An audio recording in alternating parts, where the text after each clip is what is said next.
Portal de Convênios. Todas as notícias sobre convênios e outros acordos na administração pública. Olá, este é o podcast do Portal de Convênios, um resumo semanal das principais notícias do âmbito da administração pública para você se manter informado em poucos minutos. Exclusivo: 490 municípios estão inadimplentes com precatórios judiciais. No mês de dezembro de 2024, há a possibilidade de seleção de novas propostas para convênios e contratos de repasse, conforme o desbloqueio de recursos autorizado pelo Supremo Tribunal Federal. No entanto, um total de 490 municípios estão com inadimplência no pagamento de precatórios judiciais, o que coloca em risco o acesso a recursos provenientes de emendas parlamentares. Caso as administrações municipais não regularizem sua situação até o final deste ano, poderão ficar impossibilitadas de celebrar convênios e contratos de repasse. Os municípios devem manter a conformidade com os itens do Serviço Auxiliar de Informações para Transferências Voluntárias, o CAUC, ferramenta utilizada para avaliar a adimplência das administrações públicas.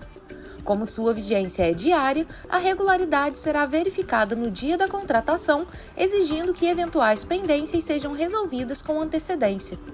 Um dos obstáculos mais críticos para a formalização dos convênios no final do ano é a exigência de adimplência no pagamento de precatórios judiciais. Essa obrigação pode ser um fator determinante para o avanço das propostas. Além disso, os municípios precisam atender aos chamados requisitos extra-CAUC, cuja vigência é mensal, reforçando a necessidade de planejamento. Devido ao recesso dos tribunais em dezembro, recomenda-se que os gestores municipais providenciem toda a documentação necessária com antecedência. Após a aprovação da proposta e do plano de trabalho pelos órgãos concedentes, a etapa final será a verificação judicial, que confirmará se o município atende aos critérios exigidos para a assinatura do convênio. Os precatórios judiciais são instrumentos legais emitidos pelo Poder Judiciário que determinam o pagamento de dívidas reconhecidas judicialmente por entes públicos, como municípios, estados, a União, autarquias e fundações. Essas dívidas, decorrentes de decisões definitivas sem possibilidade de recurso, representam uma obrigação de quitação por parte dos órgãos públicos. Os precatórios são divididos em duas categorias principais de acordo com a natureza da dívida. Natureza alimentar, que incluem valores referentes a salários, pensões, aposentadorias, benefícios previdenciários, créditos trabalhistas e indenizações por morte ou invalidez, e natureza comum, que abrangem casos como desapropriações, tributos e indenizações por danos morais. Precatórios de natureza alimentar têm prioridade de pagamento em relação aos de natureza comum. Além disso, a legislação prevê tratamento preferencial para determinados credores, como idosos com 60 anos ou mais, pessoas com doenças graves ou com deficiência, permitindo que recebam seus créditos de forma antecipada até um valor limite. Com a previsão de pagamentos preferenciais e a priorização de dívidas alimentares, o sistema busca atender às demandas mais urgentes e especialmente para grupos vulneráveis. O processo de emissão de um precatório inicia-se após o trânsito em julgado da decisão judicial, ou seja, quando não há mais possibilidade de recurso. Nesse estágio, o juiz do caso solicita ao presidente do tribunal competente que emita o precatório, o qual será incluído no orçamento do ente público devedor para pagamento em um ano posterior. Os precatórios são uma ferramenta que assegura o cumprimento de decisões judiciais e a proteção dos direitos dos credores. No entanto, o processo de pagamento pode enfrentar atrasos, sobretudo em casos de grande volume de dívidas acumuladas pelos entes públicos. Esse cenário tem levado a debates sobre alternativas para equilibrar o cumprimento dessas obrigações com a gestão orçamentária dos governos. Um levantamento realizado pelo Portal Convênios revelou dados preocupantes sobre a situação de inadimplência de municípios no sistema Transferigov. A plataforma utilizada para gerenciar transferências de recursos da União para estados, municípios e outras entidades depende da regularidade das administrações públicas para viabilizar repasses e parcerias. O estudo identificou 490 prefeituras com pendências no pagamento de precatórios, o que pode dificultar a obtenção de recursos destinados a obras, serviços e outras iniciativas fundamentais para o desenvolvimento local. Além disso, a inadimplência no sistema pode comprometer a assinatura de convênios e contratos de repasse, uma vez que a regularidade, como dito, é uma exigência básica para a celebração desses instrumentos. Com o prazo final para contratações em 2024 se aproximando, gestores municipais devem priorizar a regularização de suas pendências no Transferigov e em outros sistemas relacionados, como o CALC. Essa medida não apenas garante o acesso aos recursos, como também evita a perda de verbas para projetos importantes das cidades. A inadimplência, segundo especialistas, muitas vezes está associada a falhas administrativas, atrasos no cumprimento de obrigações legais ou falta de organização para atender às exigências do sistema. Para reverter esse quadro, as prefeituras devem revisar seus processos internos, investir em capacitação das equipes responsáveis e acompanhar os prazos e requisitos definidos pelos órgãos federais. Com o prazo apertado e requisitos rigorosos, os municípios devem se mobilizar com urgência para garantir a regularidade dessa situação junto aos tribunais antes do recesso de fim de ano, que está marcado pelo Judiciário para começar em 20 de dezembro de 2024. A data limite para contratações é até às 22 horas do dia 31 de dezembro. Confira em portalconvênios.com a lista completa dos municípios inadimplentes. Bolsa Família e CadÚnico, divulgados novos prazos para prestação de contas. A Secretaria Nacional de Renda de Cidadania, a SENARC do MDS, publicou em 29 de novembro a Instrução Normativa número 44, que redefine os prazos para prestação de contas dos recursos do Programa Bolsa Família e do Cadastro Único.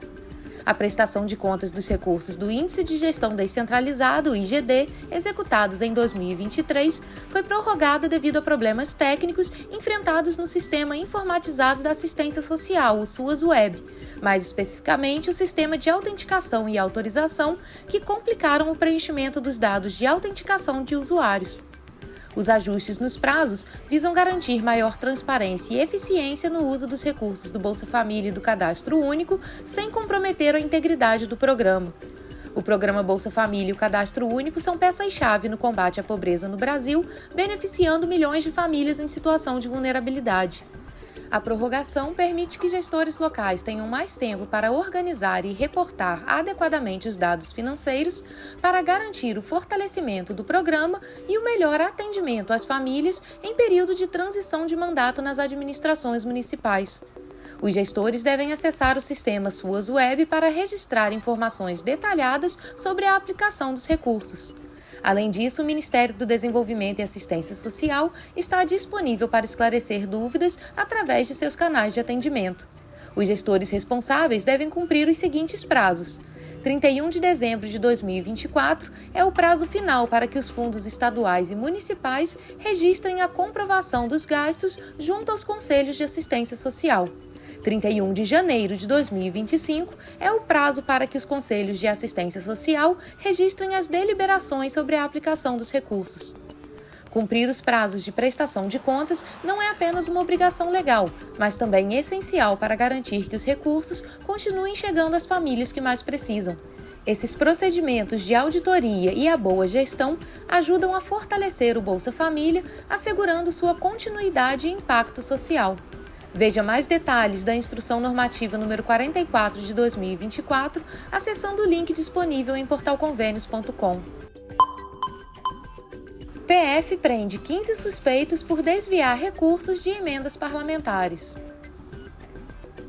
Na terça-feira, 10 de dezembro, a Polícia Federal deflagrou a Operação Overclean, visando desarticular uma organização criminosa suspeita de fraudes licitatórias, desvio de recursos públicos, corrupção e lavagem de dinheiro. A ação ocorreu simultaneamente nos estados da Bahia, Tocantins, São Paulo, Minas Gerais e Goiás, resultando na prisão de 15 pessoas e na apreensão de bens avaliados em mais de 162 milhões de reais. De acordo com as investigações, o grupo movimentou cerca de 1,4 bilhão de reais, sendo 825 milhões em contratos firmados com órgãos públicos somente em 2024. Os recursos desviados provinham de emendas parlamentares e convênios destinados a administrações municipais. As emendas parlamentares, que deveriam ser aplicadas em projetos para melhorias em infraestrutura, saúde e educação, foram redirecionadas de forma ilegal para empresas vinculadas ao esquema criminoso.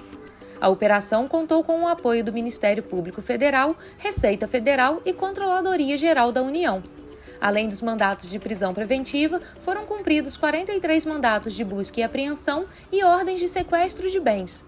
Entre os presos estão José Marcos Moura, conhecido como Rei do Lixo, ligado à empresa MM Limpeza Urbana, Lucas Maciel Lobão Vieira, ex-coordenador estadual do Departamento Nacional de Obras contra as Secas na Bahia, Flávio Henrique de Lacerda Pimenta, servidor da Secretaria de Educação de Salvador, Alex Rezende Parente e Fábio Rezende Parente, irmãos e empresários, e Francisco Nascimento, vereador eleito em Campo Formoso e primo do deputado Elmar Nascimento do União da Bahia.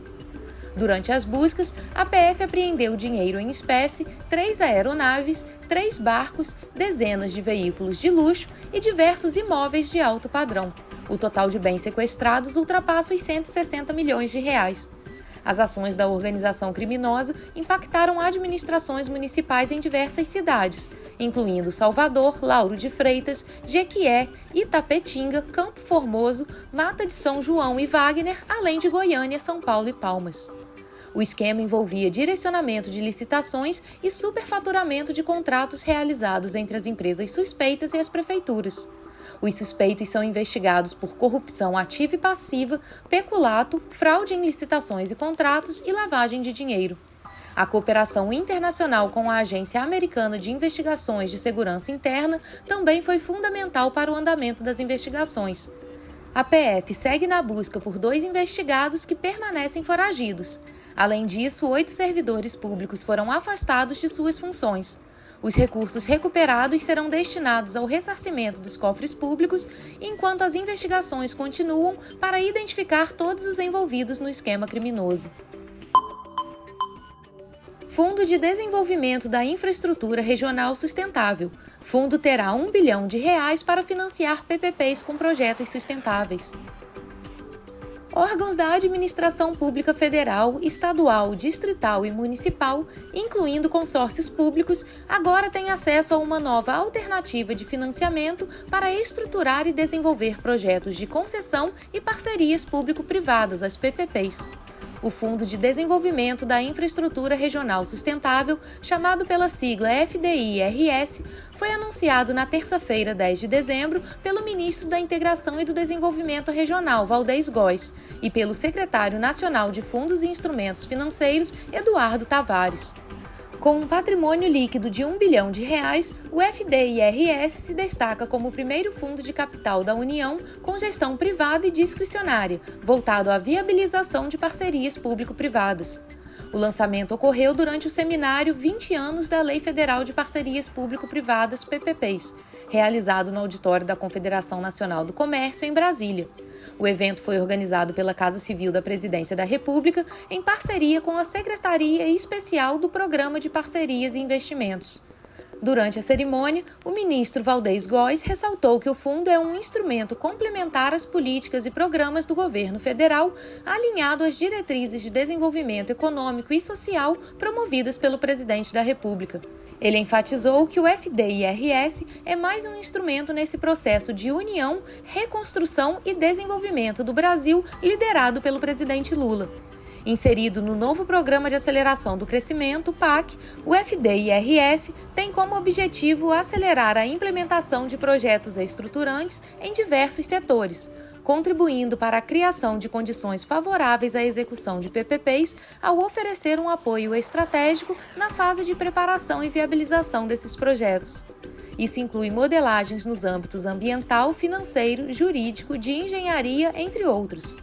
A utilização de recursos do fundo deve atender aos limites do seu estatuto, aprovado em dezembro de 2023, que estabeleceu as seguintes destinações: estruturar e desenvolver projetos de concessão e de PPPs da União, dos Estados, do Distrito Federal e dos municípios, incluindo consórcios públicos, viabilizar cobertura de riscos por meio de instrumentos garantidores e realizar aplicações em fundos de investimento.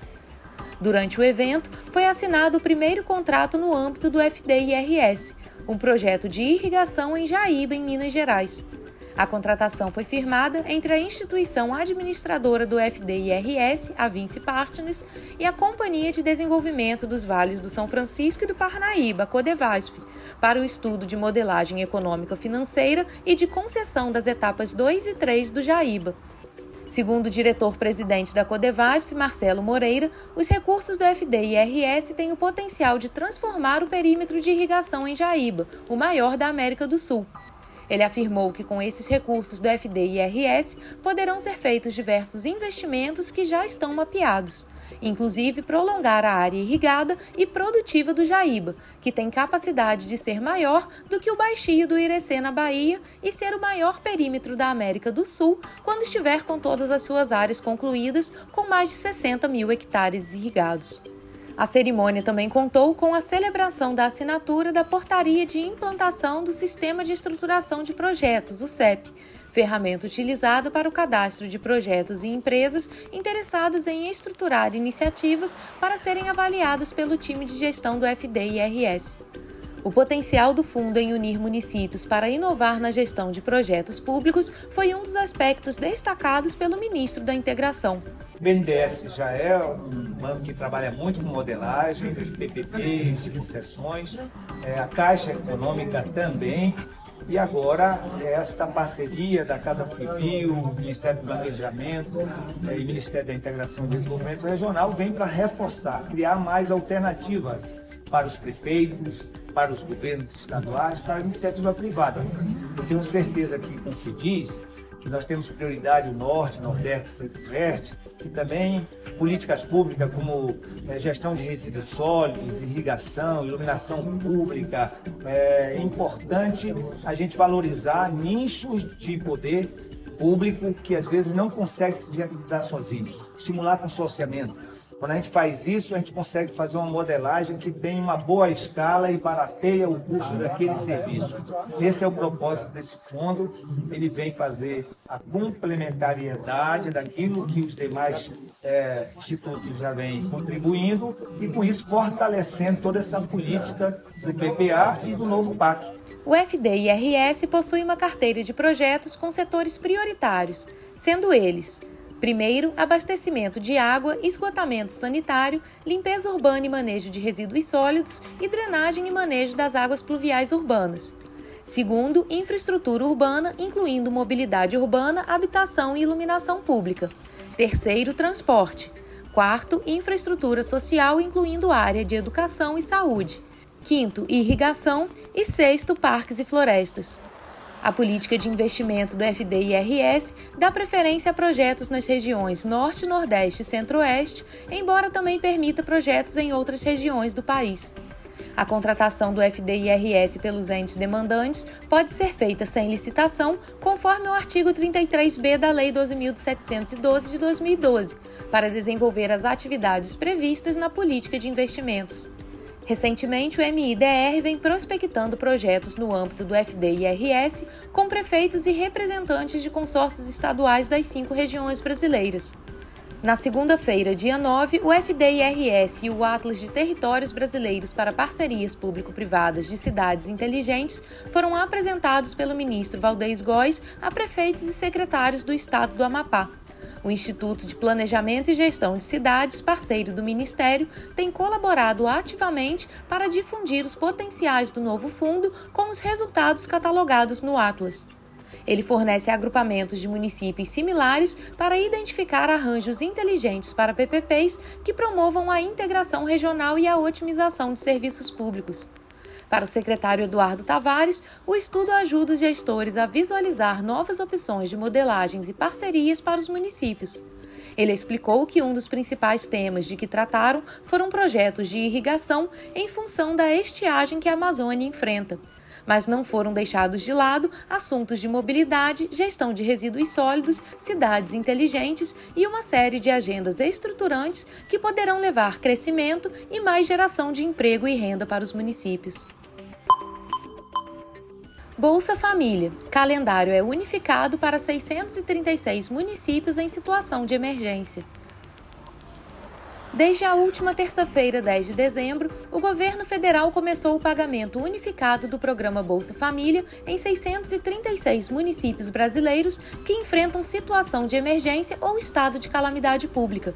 O Ministério do Desenvolvimento e Assistência Social, Família e Combate à Fome, o MDS, destinará 1,06 bilhão de reais para mais de 1.520.000 famílias nessas regiões. A medida permite que os beneficiários movimentem os recursos sem seguir o calendário escalonado, que normalmente é determinado pelo último dígito do número de identificação social, o NIS. Estados como Amazonas, Paraná, Rio Grande do Sul, Rondônia e São Paulo têm municípios incluídos no calendário unificado de dezembro com o objetivo de mitigar os impactos de eventos climáticos extremos. No Rio Grande do Sul, todos os 497 municípios continuam com o calendário unificado. Durante o ano de 2024, o estado enfrentou condições climáticas severas, o que levou o MDS a suspender bloqueios e cancelamentos de benefícios. O repasse total para o estado na terça-feira foi de R$ 461.660.000, atendendo a mais de 681.000 famílias. No Paraná, 7 municípios afetados por fortes chuvas também têm calendário unificado, beneficiando 6.850 famílias, com repasses totais de R$ 4.490.000.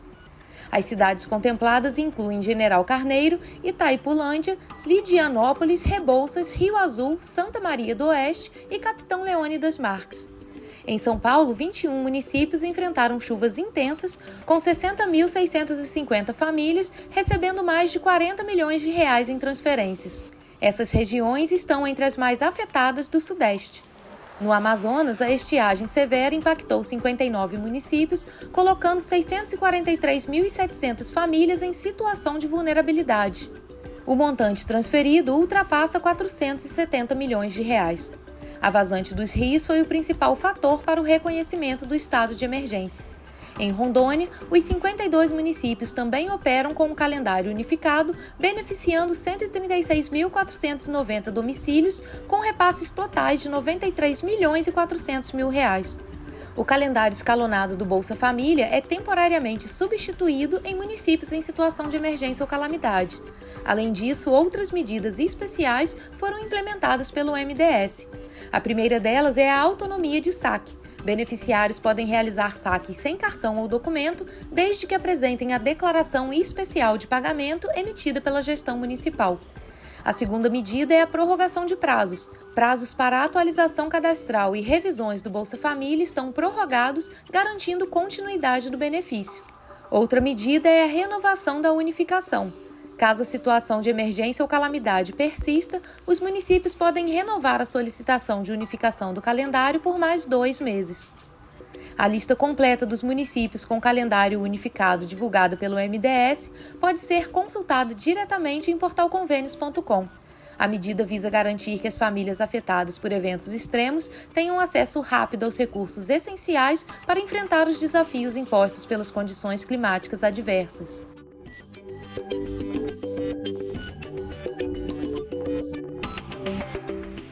Você ouviu mais um podcast do Portal de Convênios, te atualizando sobre projetos, prazos e ações em administração pública. Continue se informando em nosso site portalconvenios.com. Até a próxima!